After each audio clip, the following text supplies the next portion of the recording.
আশেপাশের অনেককেই বলতে শুনেছি, প্রেমের বিয়ের শেষ পরিণতি ডিভোর্স, অথবা প্রেম করে বিয়ে করে কেউ সুখী হয় না। বিয়ের আগে প্রেমিক সবসময় তার প্রেমিকাকে খোলা চুলে, লিপস্টিক ঠোঁটে অথবা মেকআপের আস্তরণে খুঁতবিহীন চকচকে দেখে, কিন্তু বিয়ের পর মেয়েটাকে রোজ রোজ দেখে তেল চিটচিটে মুখে, মশলার দাগে অথবা খোঁপা চুলে।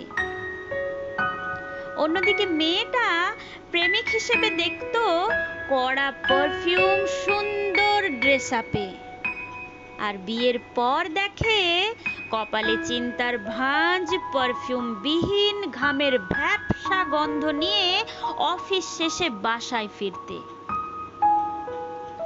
3 মাসে একবার দেখা করে রোমান্টিক রোমান্টিক কথা বলা প্রেমিকটা বিয়ের পর রোজ রাতে এসে গল্পের টপিক হয় মাস ফুরিয়ে যাচ্ছে মাসকাবারি খরচের কয়েক হাজার টাকা অথবা সাংসারিক সব টুকটাক প্রয়োজনীয় মিটমাট।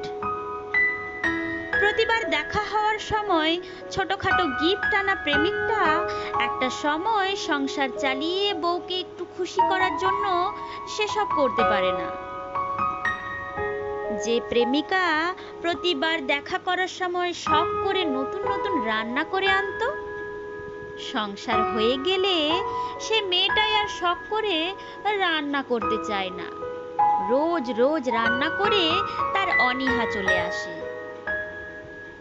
প্রেমের সময় যে মানুষটাকে দেখি, সে একদম অপরিচিত, দোষবিহীন একজন মানুষ, কিন্তু বিয়ের পর একসাথে থাকতে গিয়ে চলে আসে সব রকম ভুল ত্রুটি।